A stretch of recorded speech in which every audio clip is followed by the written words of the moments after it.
میں نے کہا مجھے بھی تو سمجھانا. تو کہتے ہیں وہ پھوٹ پھوٹ کے رویا, اس کی آنکھیں برس پڑی, سیلاب کی طرح آنسو بہ نکلے, تڑپا اور رو کے کہنے لگا بادشاہ میں نے جھوٹ موٹ رسول اللہ کی غلامی اختیار کی تھی, جھوٹ موٹ کی داڑھی, جھوٹ موٹ کی پگڑی, جھوٹ موٹ کا فقر, میں نے جھوٹ موٹ نبی پاک کا لباس پہنا ہے, تو تیرے جیسے بادشاہوں کے تاج میرے قدموں میں آ گئے ہیں.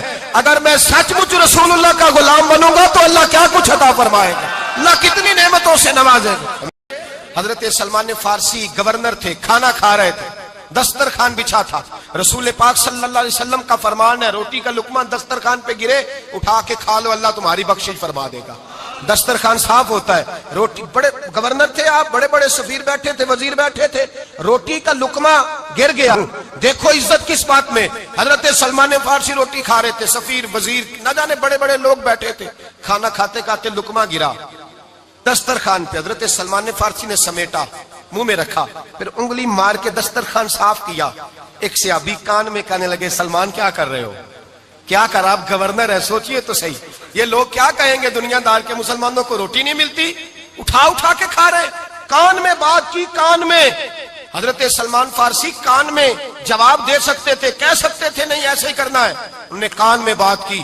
لیکن جناب سلمان فارسی اعلیٰ اعلان بولے, کہنے لگے ان 4 5 6 دنیا داروں کے لیے میں اپنے نبی کا طریقہ چھوڑ دوں, اپنے رسول کی سنت چھوڑ دوں, یہ 4 5 دنیا دار دنیا کی طرف دیکھ کے میں مصطفیٰ سے منہ موڑ لوں. پھر جوش جذبات میں سر سے پگڑی اتار دی, رونے لگے. آپ فرمانے لگے میں مدینے کے بازاروں میں کھجوریں اتارتا تھا, نوکریاں کرتا تھا, یہ جو میرے سر پر عزت کے بال ہیں یہ محمد عربی کے اگائے ہوئے ہیں, رسول اللہ کے اگائے ہوئے ہیں. اور بھائیو حد ہو گئی. حضرت بلال رضی اللہ تعالیٰ, حضرت بلال آئے جناب عمر سے ملنے. کیسے وہ کسرا بھی آئے تو عمر خاطر میں نہ لائے, پر بلال حبشی دروازے پہ داخل ہوئے تو فاروق اعظم نے کرسی چھوڑ دی, ہاتھ باندھ کے کونے میں کھڑے ہو گئے. کالا رنگ ہے, نام بھی لکھنا نہیں جانتے, زمانے میں تعارف کوئی نہیں. حضرت عمر نے ہاتھ باندھا ہے. لوگ کہنے لگے عمر تو کیسے ہو, کسرا سے نہیں ڈرتا, یہ کون آ رہا ہے جس کے لیے تیرا اتنا استقبال ہے. حضرت عمر کہنے لگے چپ کر جاؤ, اس کی بات نہ کرنا, اسے آنے دو, اسے آنے دو, اس کی بات نہ چھیڑنا. حضرت سیدنا بلال آئے, کہنے لگے امیر المومنین کیا کر رہے ہو. فرمایا نہیں چپ کر یار, بازو پکڑا, اپنی کرسی پہ بٹھایا. حضرت بلال کہنے لگے حضور میں غلام ہوں, مجھے تو طریقے بھی نہیں آتے ان کرسیوں پہ بیٹھنے کے, میں تو غریب ماں کا بیٹا, غلام باپ کی اولاد, سلیقہ, یہ آپ کیا کر رہے ہیں. تو حضرت عمر کہنے لگے بلال تھا تو غلام ہی, پر جب سے مصطفیٰ کا غلام بنا ہے تو ہمارا امام بن گیا ہے, اب تو امام ہے رسول اللہ کی امت کا. فرمایا وہ مجھے دن یاد ہے جب مکہ فتح ہوا تھا, بت ٹوٹ گئے تھے, بڑے بڑے سردار تھے, اور میرے نبی نے فرمایا بلال سے کہو کعبے کی چھت پہ چڑھ کے اذان دے. تو لوگوں نے کہا حضور یہ سارے جل گئے ہیں, کسی اور کی ڈیوٹی لگا دے. حضور نے فرمایا چپ کرو, بدر میں مار کھا کے اذان پڑے تو بلال, احد میں پتھر برسے اذان پڑے تو بلال, تپتے صحراؤں میں پڑے تو بلال, ہر جگہ مار کھائے تو بلال. اور آج اگر اللہ نے عزت دی ہے تو میں لوگوں کو دیکھ کے بلال کو عزت نہ دوں. میں بتانا چاہتا ہوں کہ رسول اللہ کی غلامی میں عزت ہے. فرمایا کوئی اوپر نہیں چڑھے گا, ابو بکر بھی نیچے, عمر بھی نیچے, عثمان و علی, طلحہ اور زبیر بھی نیچے. آج یہ حبشی غلام کعبے کی چھت پہ چڑھے گا اور میں دنیا کو بتاؤں گا کہ اصل عزت اسی کے پاس ہوتی ہے جو رسول اللہ کا غلام ہوا کرتا.